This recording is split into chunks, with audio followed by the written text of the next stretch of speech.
મોહનથાળને પણ ભૂલી જાવ તેવી એકદમ મોંમાં મૂકતા જ પાણી પાણી થઈ જાય તેવી નવી બરફી। હેલો ફ્રેન્ડ્સ, હું છું શીતલ. તમારું સ્વાગત છે મારા ઘરનું જ કિચનમાં. આજે આપણે બનાવીશું માત્ર 10 મિનિટમાં આ મીઠાઈ બનાવી તમે તૈયાર કરી શકો છો। એકદમ હેલ્ધી, દાણેદાર અને એકદમ સોફ્ટ પણ બને છે। મોંમાં મૂકતા પાણી પાણી થઈ જાય, દાંત વગરના પણ ખાઈ શકે અને મોહનથાળથી કંઈક અલગ। તહેવારો માટેની એકદમ નવી બેસ્ટ મીઠાઈ। જો તમે ક્યારે આ રીતે ન ટ્રાય કરી હોય ને તો ગેરંટીથી એકવાર ટ્રાય કરી લેજો। વારંવાર તમે આ જ રીતે બનાવશો। તો ચાલો ખાંડ વગર, ચાસણી લીધા વગર એકદમ નવી રીતે મીઠાઈ તૈયાર કરી। એના માટે આપણે ઘી લેશું। તો અહીંયા તમે જુઓ, ઘી છે ને એ મારી પાસે જામેલું છે એટલે હું 4 ટેબલ સ્પૂન એડ કરું છું। તમારી પાસે જો મેલ્ટ કરેલું ઘી હોય ને તો 5 ટેબલ સ્પૂન તમે લઈ શકો છો। આ રીતે જામેલું છે ને મેલ્ટ થશે ને એટલે 5 ટેબલ સ્પૂન જેટલું થઈ જશે। હવે બધું ઘી સરસ મેલ્ટ થઈ ગયું ને એમાં આપણે એડ કરીશું 1 કપ બેસન। તો અહીંયા પેકેટનું બેસન આવે ને તે મેં લીધું છે। તમે ઘરનો લોટ ચણાનો દળાવીને પણ લઈ શકો છો। બંને તમારે 1 વાટકી કે 1 કપનું માપ સેટ કરી લેવાનું અને એ રીતે લેવાનું। સરસ રીતે આપણે ઘી સાથે બેસનને શેકવાનો છે। તો બેસનને શેકાતા બહુ વાર નથી લાગતી। તો ગેસની ફ્લેમ લો ટુ મીડિયમ રાખી અને આપણે સરસ એવી કલર હલકો ચેન્જ થઈ જાય અને એમાં શેકાવાની સુગંધ આવે ને ત્યાં સુધી શેકવાનો છે।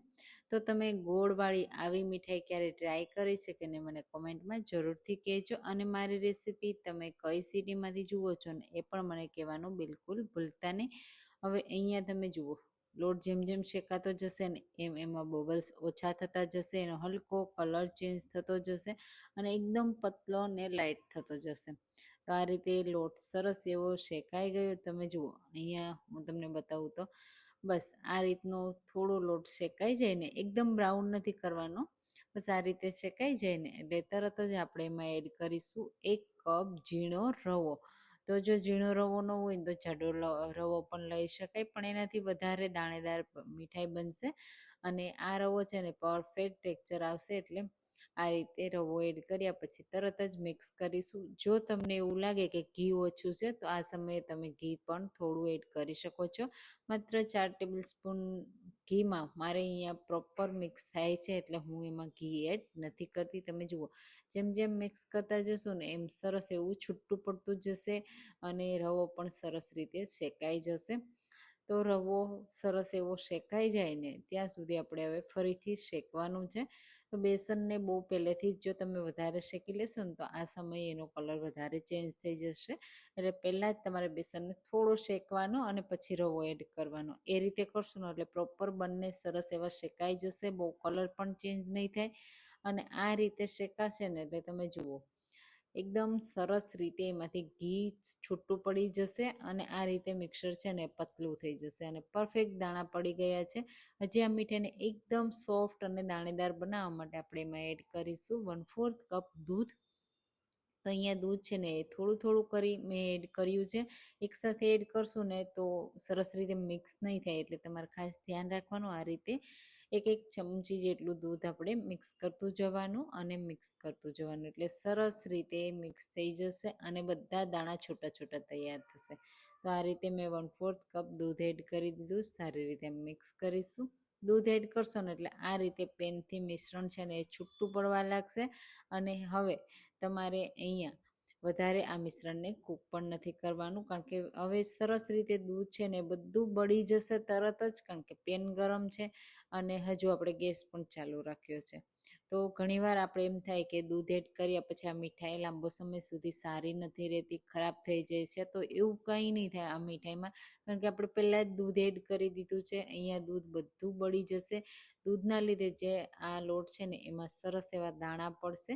બસ હવે આપણે ગેસની ફ્લેમ બંધ કરી દઈશું। લોટને આપણે થોડી વાર માટે ચલાવવાનો છે એટલે પેનમાં જઈને નીચે બેસે નહીં, કલર ચેન્જ ના થઈ જાય અને જે આ મોટા મોટા ટુકડા દેખાય છે ને એમાંથી ઝીણા ઝીણા ટુકડા થઈ જાય એટલે કે દાણા તૈયાર થઈ જાય, બસ ત્યાં સુધી। હવે આપણે બીજી એક પેન લેશું, એમાં 1 કપ ગોળ લેશું।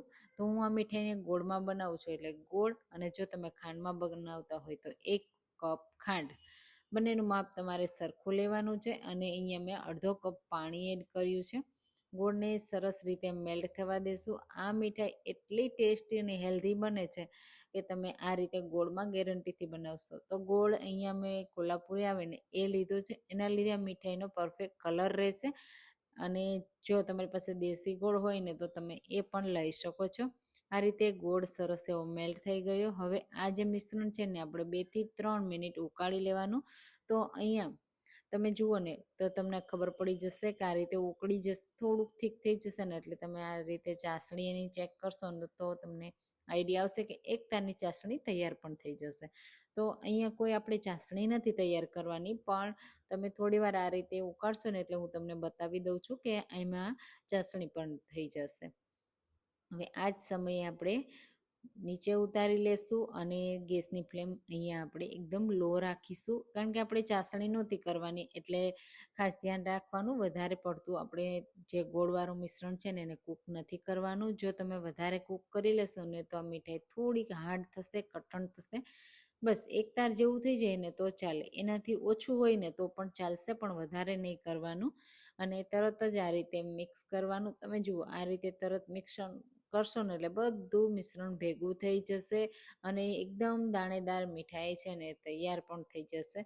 આ મીઠાઈના મિશ્રણને આપણે વધારે કૂક કરવાની જરૂર નથી. ફ્લેવર માટે એલચી પાવડર એડ કરી દઈશું અને સરસ રીતે મિક્સ કરી અને બસ આપણી આ મીઠાઈનું મિશ્રણ તૈયાર થઈ ગયું છે. તો આ રીતે પેનથી અલગ થવા લાગે ને એટલે તરત જ નીચે ઉતારીશું અને કોઈ પણ પ્લેટ કે ટ્રેમાં આપણે એને સેટ થવા માટે રાખી દઈશું. અને પ્લેટને કે ટ્રેને તમારે ઘીથી ગ્રીસ કરી લેવાની, એટલે જ્યારે તમે ડિમોલ્ડ કરો ને ત્યારે નીચે બિલકુલ ચોટે નહીં અને જેવો તમારે શેપ આપવો હોય એવો પરફેક્ટ તમે શેપ પણ આપી શકો છો. આ રીતે એક સરખું લેવલ કરી જઈશું. જેટલી તમને થિકનેસ રાખવી હોય ને એ રીતે કરી દેવાની. હું અહીંયા થોડી થિકનેસ રાખું છું ને એટલે પૂરી પ્લેટમાં મેં સેટ નથી કરી. ઉપરથી હું અહીંયા બદામની સ્લાઇસ અને પિસ્તાની સ્લાઇસથી ગાર્નિશ કરું છું. તમે મનગમતા ડ્રાયફ્રૂટથી ગાર્નિશ કરી શકો છો. અને આ મીઠાઈને પ્રોપર આપણે ઠંડી થવા દેવાની છે. તો 1 કલાક સુધી હું એને રહેવા દઈશ. 1 કલાકમાં સરસ એવી ઠંડી થઈ જશે. તમે જુઓ આ રીતે સરસ સેટ પણ થઈ ગઈ, ઠંડી પણ થઈ ગઈ. અને પછી તમારે એને કટ કરી લેવાની. તો તમે જુઓ હું અહીંયા કટ કરું છું તો તમને આઈડિયા આવી જશે કે પ્રોપર કેટલી સરસ મીઠાઈ સેટ થઈ છે. અને એક સરખી એના પીસ પાડી લેશું અને પછી આપણે એને ડિમોલ્ડ કરીશું. તમે જુઓ બિલકુલ એ પીસ છે ને નીચે ચોટી નથી, એક સરખા તૈયાર થઈ ગયા છે અને હાર્ડ પણ નથી. એવું નથી કે કડક થઈ, પ્રોપર દાણેદાર, જાળીદાર અને પરફેક્ટ આપણી આ મીઠાઈ તૈયાર થઈ છે. તો મોહનથાળને પણ ટક્કર મારી દેશે અને ટેસ્ટમાં તો એકદમ સુપર છે, હેલ્ધી છે અને નાના બાળકોથી લઈ મોટા બધાને ખૂબ પસંદ આવશે. તો તમે જો ક્યારે આ રીતે ગોળવાળી મીઠાઈ ટ્રાય ના કરી હોય ને તો એકવાર આ રેસીપી જરૂરથી જરૂર ટ્રાય કરજો અને મને કમેન્ટમાં કહેજો કે તમને આજની આ રેસીપી કેવી લાગી. તો તમે જુઓ આ રીતે હું તમને હાથથી તોડીને બતાવું તો કેટલી પરફેક્ટ સોફ્ટ છે. તો જોતાં જ ખાવાનું મન થાય છે એવી બની છે ને, તો તમે પણ ટ્રાય કરો. ચાલો ફરી મળીશું એક નવી રેસીપી સાથે.